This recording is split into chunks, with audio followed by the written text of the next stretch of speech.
Hello and welcome to Revisiting Mad Men. The premise of this podcast is pretty straightforward. I'm going to analyse every single episode of Mad Men from pilot to finale. This podcast is strictly for people who have already finished the show and are wanting to revisit the show and listen to it with some analysis alongside it as well. Thank you for joining us. Let's get straight into it.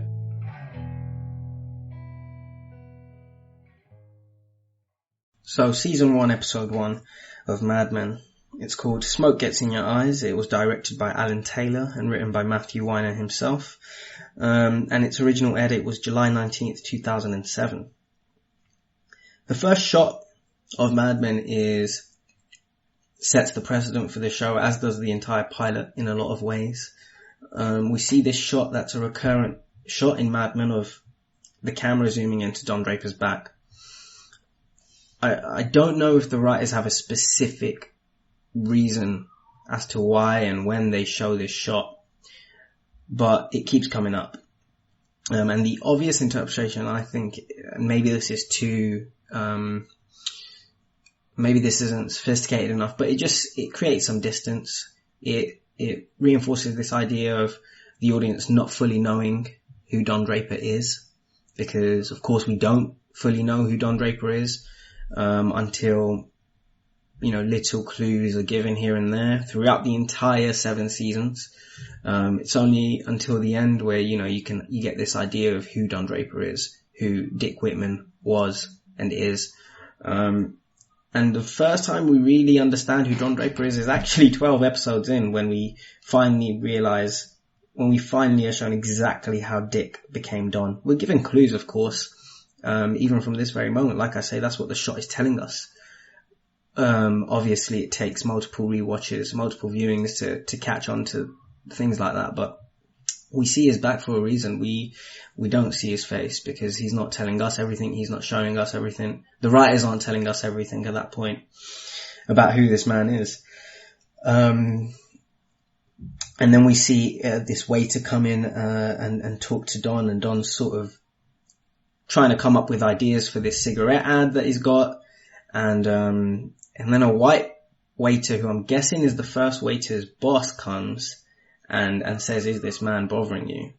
And Don, speaking of the first waiter, who's a black man, says, "No, he's not bothering me." And I think one of the reasons they did that is because it shows Don likes talking to strangers, something else that keeps coming up in the show, but it also in the first minute or two of the show shows that this man perhaps isn't as racist as some of the other people in that era. Well, that's up for debate. I mean, I'm not sure if there's probably a lot of evidence of him also being racist in the show, but in these first moments where we're told that Don, at least doesn't have a huge problem or any sort of massive racism, I guess. I don't know about whether or not I don't know about judging his levels of racism. I don't know if there's a scale for that either. But, that is definitely something that the writers are trying to do there. And I think the reason is basically, and they keep doing this in the pilot episode, showing that he's got some good qualities and some bad qualities. And I think showing that he's got a nice side just makes it hurt more when we see the final shot of the pilot. Of him with his wife and kids, who are at home throughout the entire pilot, not once mentioned, of course, by the writers, which again sets the precedent for the rest of the show, which is that a lot of the times the audience don't know the full story. I mean, we don't, even find out who Don Draper really is until about season 1, episode 12, when we see exactly how Dick turned into Don, basically the stealing of the dog tags and everything that transpired after that. Back to that scene. There are some lines in this conversation that might be, I don't know if they're meant to be sort of read as metaphors or not, but Don asks the black waiter, he's trying to ask him if he'll ever try any other cigarettes, and the black waiter says no. And Don goes, "Why? Is it because you're just used to them?" The waiter says, "I guess so. It's a habit." And Don says, "So I could never get you to try another brand?" Now, I don't know if this question and answer scene is trying to get us to question whether people can change, because he's asking, will this man ever smoke a different cigarette? Will this man ever change his ways in a way? Now, I'm not sure if that's what they're trying to get at. I doubt they are. I think it's probably a reach, but I thought I'd add that just because I made a note of it and I wanted to kind of explore it a little bit. And the more I think about it, I don't think they were saying anything poignant. It's just a bit of conversation, and I don't know if they were making the do people change point. And then there's a little bit of sexism to end the scene. Again, Mad Men is full of these. I simply can't mention every time there's a sexist or a racist comment, or anything sort of that we'd consider really fucked up. I can't do that in this podcast, because if I did, we wouldn't get anywhere, because there's too many. There's way too many. But there is a line at the end where the waiter says to Don, "Oh, ladies love their magazines," and they have a little chuckle about that. The show is beginning to, in that first scene, introduce some of the themes of sexism and racism and just general smoking, drinking, and Don talking to strangers, and his constant sort of the fact that he's always working. Sorry if you can hear some background noise, by the way. I think there's some construction going on outside my window. And then the next scene, I believe, is Don visiting Midge. And then Midge mentions that she's working on something that she says this quote, they invented something called Grandmother's Day. And that's what she's working on, because she's an artist. I think there's a bit of cynicism there just from Matthew Weiner and his writers commenting on consumerist bullshit. That might just be me looking into it and projecting, but I think it is probably Weiner saying, all this Grandmother's Day, Mother's Day, Father's Day, it's all kind of Valentine's Day, it's all kind of bollocks, really. Stuff created maybe just to make us spend money. But they don't really hammer on that point in that scene. It's just something she says. And then Don says a line to Midge about him feeling like he's creatively sort of exhausted his ideas for this cigarette campaign and he can't think of anything. And he says a quote here, and I wrote it down because it's the first time we see this idea of Don as an artist, as someone who's trying to create something in these ads, and someone who's got the regular problems of a creative person. He feels drained. He feels creatively sort of done. The quote that he says is, "I am over and they're finally gonna know it." What's the next line? "I am over and they're finally gonna know it. Next time you see me, there'll be a bunch of young executives picking meat off my ribs." This introduces the idea again of the young versus old, something that I'm sure will come up in the show down the line, with Roger's struggles of becoming an older man as the show progresses, and even Don here expressing some of his sort of doubts as he gets older and sees these young uns coming up and perhaps trying to come for his job, like Pete says in a later scene. Then we go to a scene of the gentleman entering a lift with Peggy there as well. Some casual sexism. Again, I can't mention all of these moments, but there's one of them. And then Ken Cosgrove, I was going to say Campbell. Ken Cosgrove says a line that I really like. He says, "You got to let them know what kind of guy you are, then they know what kind of girl to be." Again, some more casual sexism that they're just throwing in there. It's quite disgusting and obviously misogynistic. But that's the show. It's certainly on the nose when it comes to stuff like that. I think people criticize it for that as well. I personally don't. I think it's the perfect amount of on the nose ism, or whatever you want to say. I do think it's because I think it's on the nose, but sometimes not on the nose, and that's how they make up for it. What else do we see next? We see that the boys enter Pete's office, and Pete's on the phone to his wife, and he says again, casual sexism. "Of course I love you." This is him talking to his wife again. I have to sort of emphasize that he's talking to his wife, and he says, "Of course I love you. I'm giving up my life to be with you, aren't I?" and then they show him holding a picture of his wife, who's actually not the woman who plays Trudy. I forget her name. But she's not actually holding a picture of Trudy. It's meant to be his wife Trudy, but I think I read somewhere or heard somewhere that it's Matthew Weiner's mum, that picture. Something Weiner just put in there for his own sentimental reasons, it seems. But that's a little bit of behind the scenes info, I guess, that I read somewhere. And then Pete hangs up, and then I think the boys talk about his bachelor party or something sexist.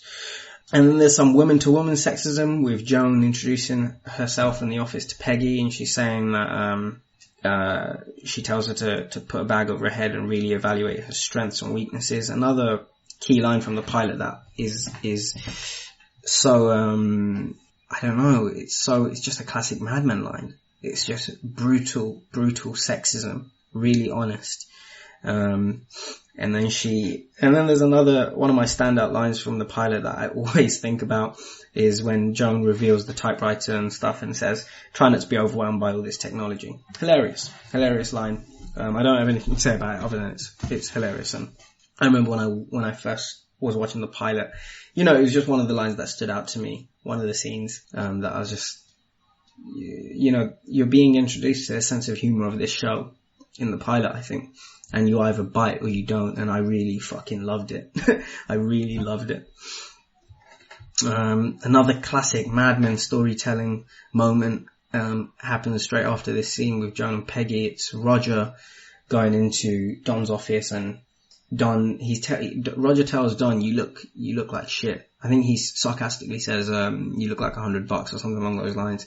And then they show Don taking off his shirt because he's obviously just come into the office, straight from a night out, basically. I think he was with Midge or someone.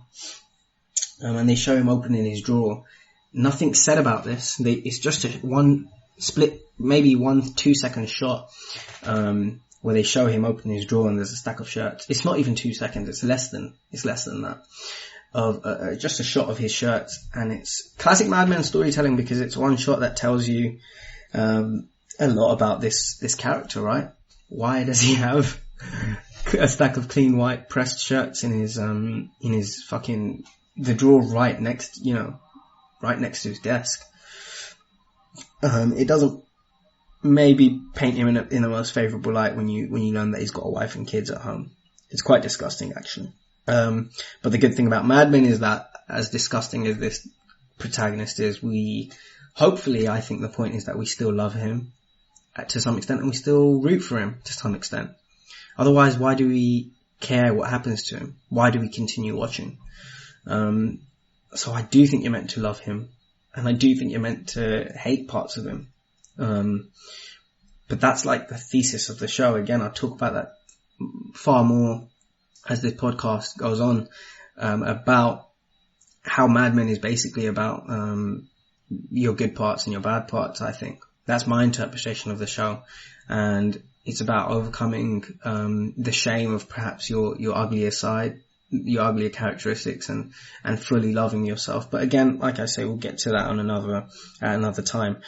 And then we introduced to Salvatore Romano, and his first line, Don is at his window doing some sort of shoulder exercise with some 60s looking equipment, and he walks in and he says, "Look at you, Gidget." And that kind of, again, is a very telling line, because as we find out many episodes later, Sal is gay. I kind of suspect it straight away, and I think you're meant to, of course, get hints, but I think I picked up on it very quickly, and I was sort of catching the lines that, all of those lines really.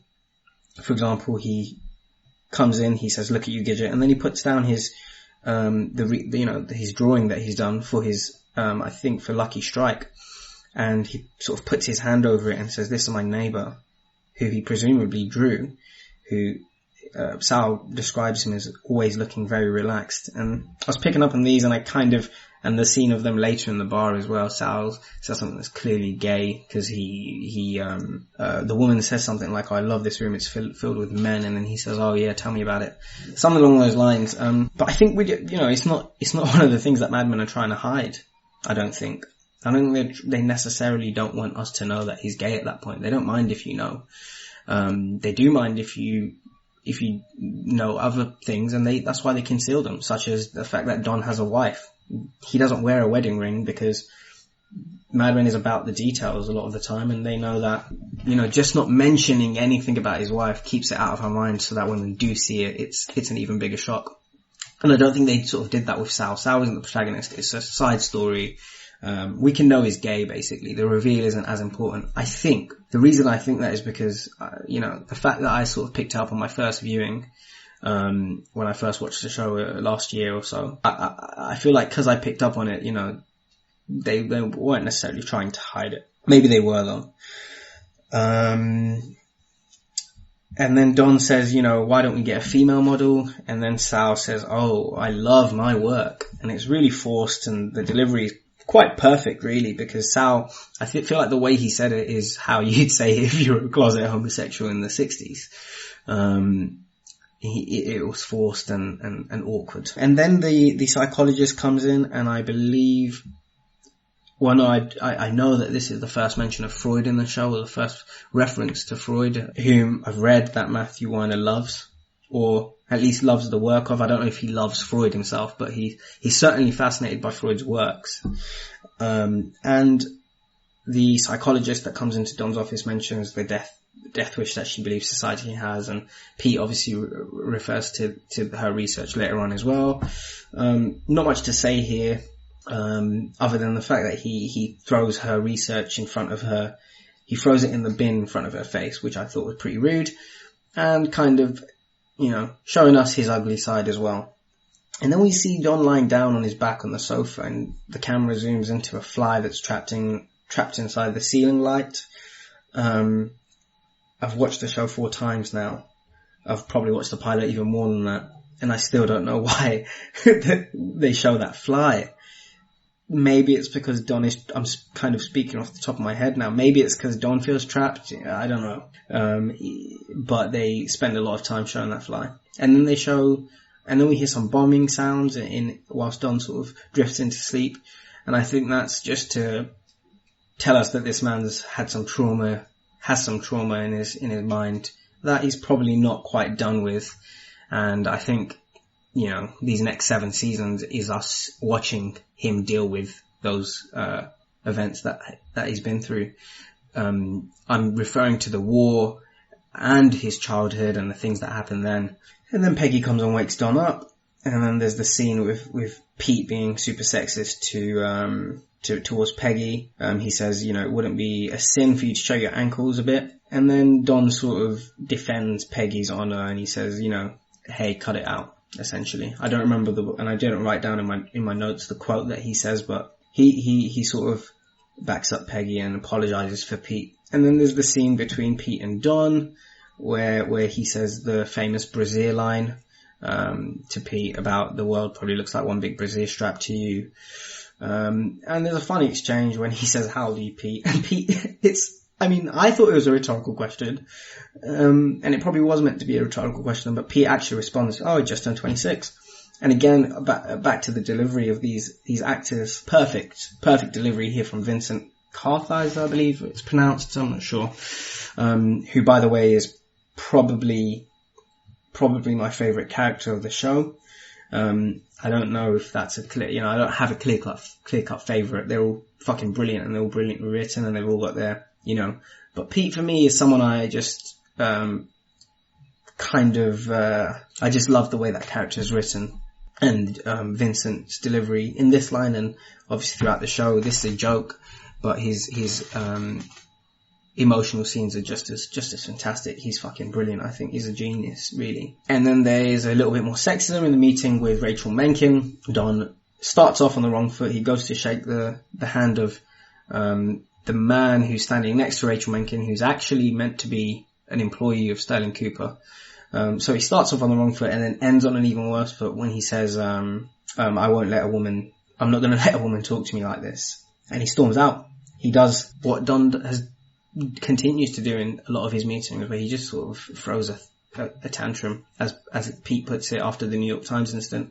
And he storms out of the room. this shows Don's, well, first of all, his sexism. Again, we've kind of just seen him be nice about Peggy and defend her honor, and then he comes and does something, really sexist, and when, again, torn about this man, about where we stand on him. I think a little bit. He's a conflicting character that way. It also shows us that he's got this childish side to him, where he will just storm out like a, he can't really control his emotions. He can lose his temper sometimes, I think. So it's talking about all of that, I think, in that scene. And then we've got the scene of Peggy, and the world's most sexist doctor. His language is just vulgar. And on top of that, to think that this is a medical professional, and the stuff he says, some stuff along the lines of, well, first of all, Peggy's reading a brochure that says, "So it's your wedding night."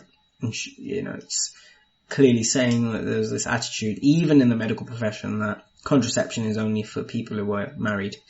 Sex is only for people who are married, which is a backwards idea, backwards thought, especially from the medical community. And the doctor is just a disgusting, I don't even want to repeat the line that he says, but he says, I will, but this is probably the most offensive thing. He says to Peggy, "Slide your fanny towards me." It's, there's a bit of humor in there, of course. I think they're looking for laughs as well, but it's also just this disgusting, repulsive doctor. I would like to again mention the actor is really brilliant in this scene. Of course, Elizabeth Moss is as well. But the doctor, again, we only see this guy once, I think. This is it. We see him once in the pilot and that's it. But they nailed it with casting, in my opinion. He's a funny actor. What's the next scene?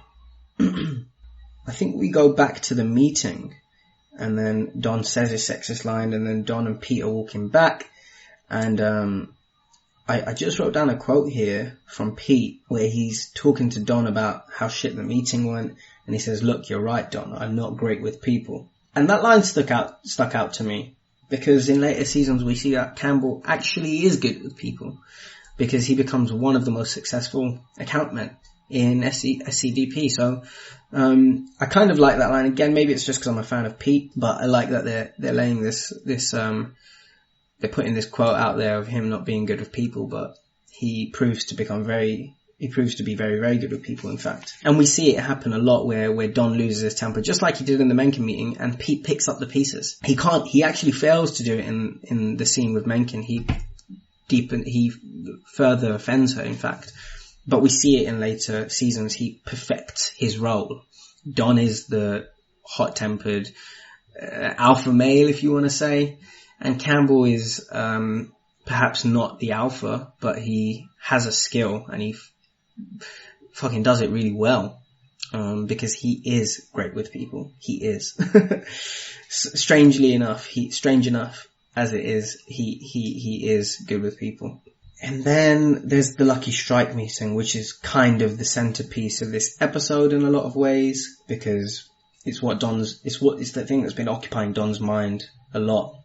As well as Mencken as well, I think, below the surface, there's I think she had an impact on him, hence why he even arranges another meeting/date with her. But the Lucky Strike meeting is hugely, hugely significant. Quite like the famous carousel scene, which comes at the season 1 finale. In the pilot, we see Don Draper do what he does, in these meetings, in these pitches, which is he knocks the ball out of the park. There's a moment where we think he's not going to do that, because he freezes up, and Pete brings up the research that the Lucky Strike men do not like, because they don't like the implication that smoking is dangerous.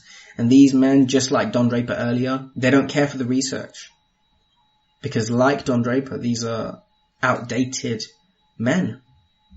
And we know that Don Draper drinks the old fashioned, because that's basically what he is. In a lot of ways, Don Draper is old fashioned, and these men are like him. They don't give a fuck about the research, because they don't believe that smoking is dangerous, which is why it's hilarious that they all cough in that scene in the meeting, where everyone just stops for a second and coughs. Again, that for me is a hilarious scene, hilarious moment, and kind of introduces Mad Men's sense of humor a little bit. But no, this scene is significant because of how Don ends the meeting. He smashes the ball out of the park. He saves the entire pitch. He comes up with the famous "It's toasted" line, which I actually researched, and in real life it was first used in 1917. And obviously this is 1960, March of 1960, I believe, is when the pilot is set. So, in reality, this line is way older than Don Draper. But in the show, he thinks of it right on the spot, actually, as Lee Garner Sr. is talking about the process of how they make the cigarettes. And then again, why this scene is significant is because Don goes on a bit of a philosophical, a rant here, where it's not exactly a rant, but he starts philosophizing. I don't know if that's a word, but he starts philosophizing about happiness and what happiness is. And he says that it's a billboard on the side of a road that tells you that you are okay. And when you know the context of this line, I think it means a lot more than just what it did to me when I first watched the show. And it's one of the reasons that this podcast even exists for me. The reason I'm starting it is to share nuggets like this. You are okay. We hear those words for the first time in the pilot, and several more times as the show goes on. I'm just going to mention the ones that pop to mind straight away. The LSD trip, when Roger looks in the mirror and Don Draper is behind him and says, "You are okay." That's one of the times I remember it. One of the last ever episodes, sometime in season 7, Roger and Don are in a bar. I believe it's one of the last episodes. It might even be in the earlier parts of season 7, but it's sometime towards the end. Forgive me for not knowing the exact episode, but Roger and Don are in the bar. I think Roger kisses Don, which in itself is strange. He kisses Don and he says, "You are okay." The reason the context is important is because this is, from what I've read, somewhat of a mantra for Matthew Weiner. In fact, it's the name of his production company. The name of the production company is the letters U-R-O-K Productions. When you read it, it kind of looks like it says U-Rock Productions, because it's sort of one word and it's just the letters. But I believe it's something that Matthew Weiner repeatedly told him throughout this show and throughout his life. When shit gets real, when shit gets tough, he reminds himself it's a mantra. It's kind of like it sounds like a sort of Buddhist thing, to me, to have like a mantra like this. You are okay. But I think it's quite brilliant, really. I think it's quite touching for Matthew Weiner to put that, his mantra in the show. So it's quite a sweet moment once you know the context, I think. For me, I feel a little bit uneasy when I see Don portrayed in the way that he's portrayed in this scene. Like Superman, basically. He's this impervious, perfect man who comes and saves the pitch, saves the day.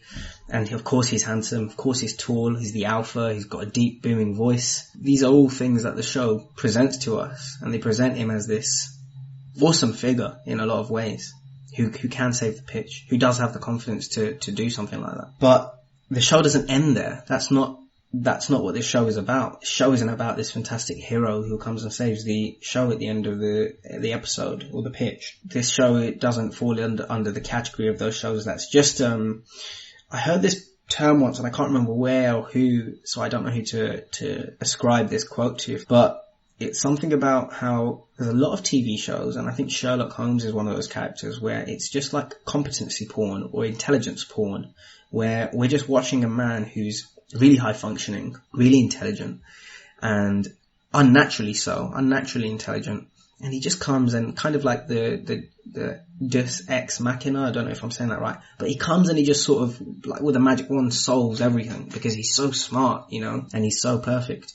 Don is presented in that way, and then we're instantly shown why he's not a role model, he's not a perfect man, and he's in fact deeply, deeply flawed, and on top of that, deeply, deeply psychologically damaged, which is also important for the show, important for the character. And obviously we know he's not perfect by the end of the episode, but we'll get to that when we get to it. We've got a scene where we see the boys coming into Don's office and celebrating how he knocked the ball out of the park in the lucky strike pitch, and they say, it's 5:15. I think Paul Kinsey says this, I think. He says it's 5:15, it's time to go, mate, time to get this party started.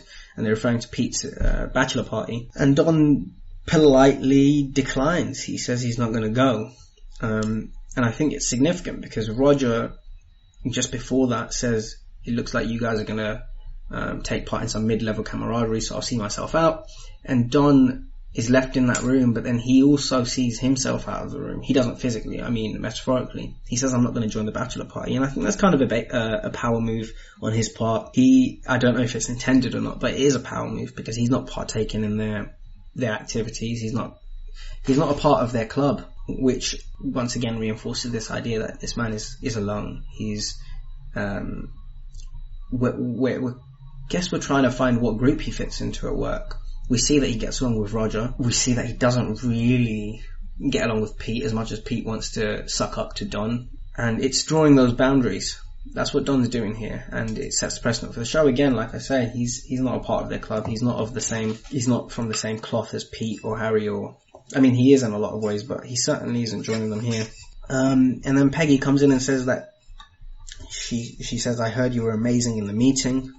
And then Don says, I think, quite a significant line where he says, fear stimulates my imagination, which is particularly true of Dick Whitman, isn't it? Who, under an immense amount of fear and pressure, fear of his life, by the way, is what I'm referring to in the war. He's fearing for his life at that moment when he's just seen this man get blown into almost smithereens in front of his very eyes. And under that enormous fear, his imagination is stimulated, to use Don's words, and he steals this guy's dog tag. And he successfully steals another man's identity. That is quick thinking.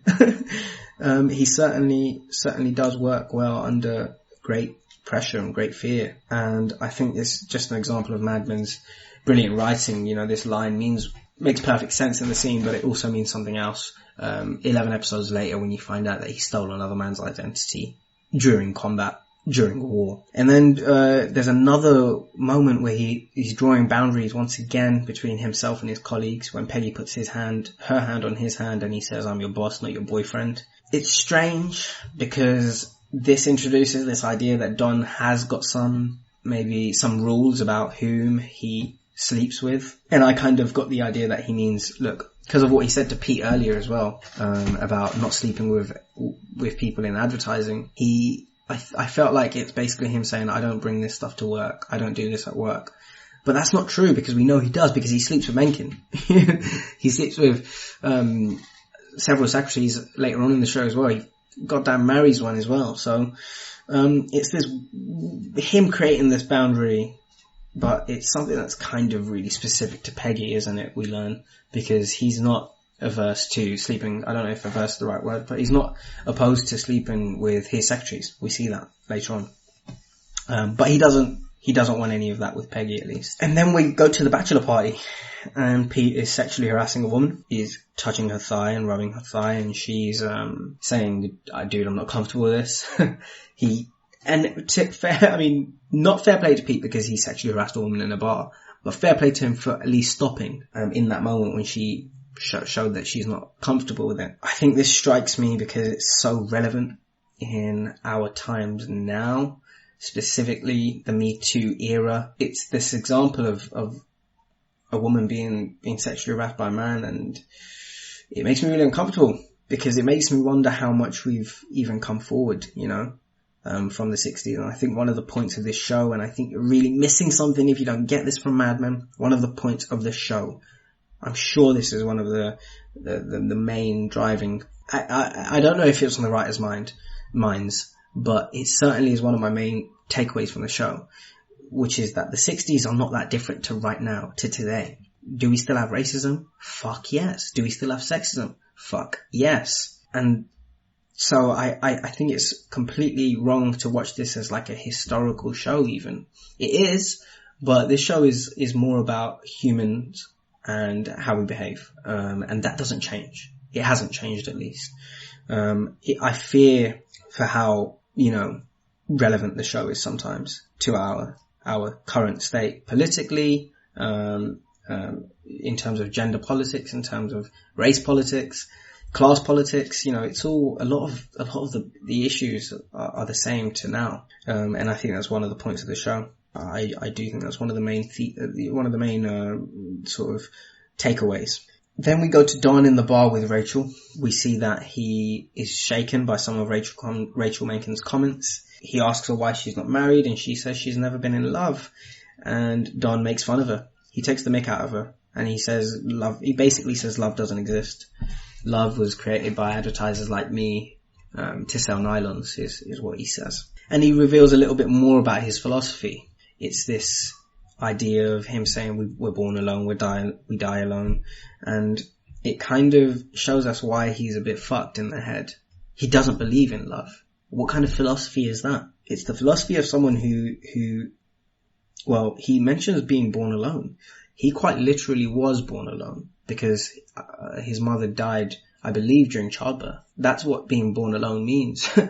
You know, to be born into a world where moments later your mother dies and then you're left on the doorstep of another woman. That's what he means by he's born alone. And the reason he doesn't think love exists is because, well, we've seen what his stepmother and his Uncle Mac, I believe he calls him, were like. And the people in his childhood were truly horrific people, including the prostitutes, by the way, that he lived with once he became an adolescent. We'll get to that when we get to it as well. But he's never felt love. He's never felt that kind of warmth. In fact, one of the people that he did feel it from was the very same prostitute who sexually abused him. So he's got he's got a really fucked up notion of what love is and of what empathy and warmth is. Which is one of the reasons for his many, many flaws. One of the reasons he can't have healthy relationships, healthy attachments to women, is because the women in his life didn't know what love was. They didn't give him the love that is healthy, that you need to be someone who's sane, basically, someone who's healthy and has healthy relationships. He didn't have that as a child, and Rachel hits the nail on the head. And I think she has his number when she says that he feels disconnected and out of place. And she relates to that as a Jewish woman in the 60s who's in business, in the fashion business. And he relates to it because of, well, his past. He looks visibly shaken when Rachel Menken is saying this. His face basically says, oh, she's right, isn't she? I am out of place. I do feel disconnected. Why is that?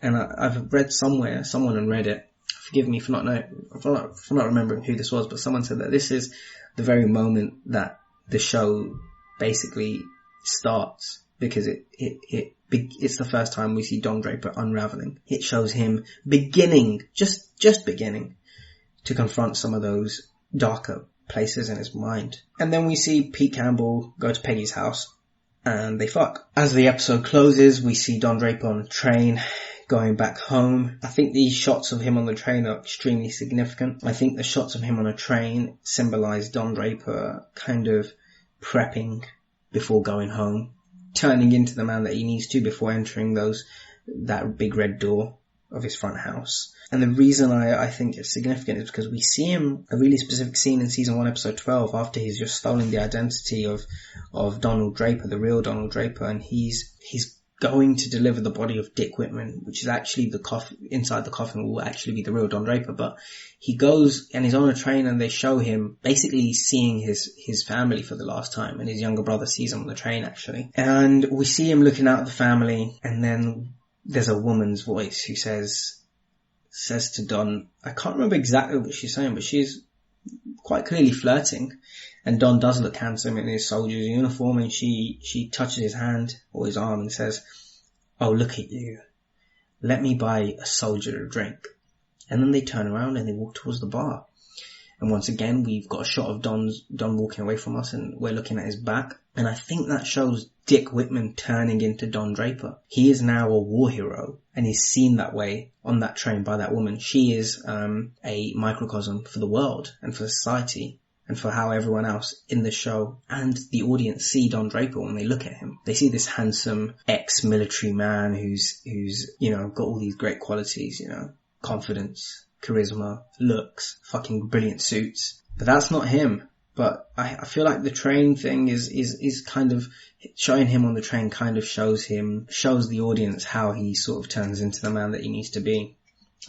For example, when he turns from Dick Whitman into Don Draper, and from when he leaves his office, he has to turn from this, whatever he is in the office, he basically acts like a single man. And when he gets on that train, he has to turn himself into the family man, into the face that he shows his wife, the person that he shows himself to be to his wife, and he's his two lovely kids as well. I think the first shot of Betty Draper is absolutely genius as well, because I don't know how they do this, but it's clearly just genius filmmakers and the genius director, and writing of Matthew Weiner and Mad Men as a whole.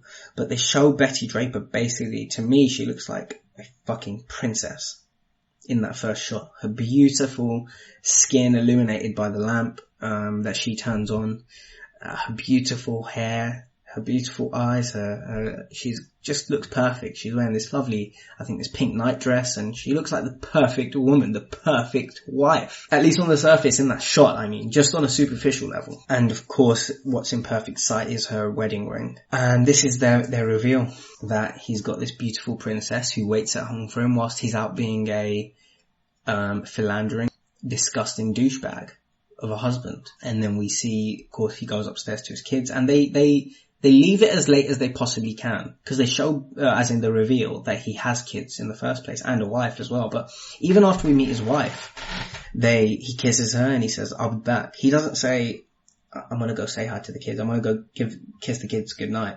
They leave it as late as they possibly can. They show him he just says, "I'll be back." He walks up the stairs, they show his footsteps, he's wearing his socks, and he's walking somewhere, and we still don't know where. And then eventually they show these two children, Bobby Draper and Sally Draper, who in this shot I believe isn't played by Kiernan Shipka. In later episodes she is, and we'll talk more about her later, because she is also just another one of the geniuses of the show, Kiernan, as well as, of course, January Jones and Dick, and I was going to say Dick Whitman, and John Hamm, and most of the actors really. But in this shot, it's not Kiernan, I believe, it's just a stand-in. And he sort of rubs their head and is kissing them goodnight, and we see Betty Draper come in the doorway and look at her husband. And it's quite heartbreaking in that moment, I think, because we see this, well, it's the reveal, and it finally hits you. It tells you a little bit about what kind of show we're watching, I think. And I think I think it's so perfect, and it's such a classic Mad Men moment, because, like I say, we're going to talk about this in future episodes, but one of the things that keeps happening in Mad Men is this idea of the audience being left in the dark. We don't know exactly what's going on.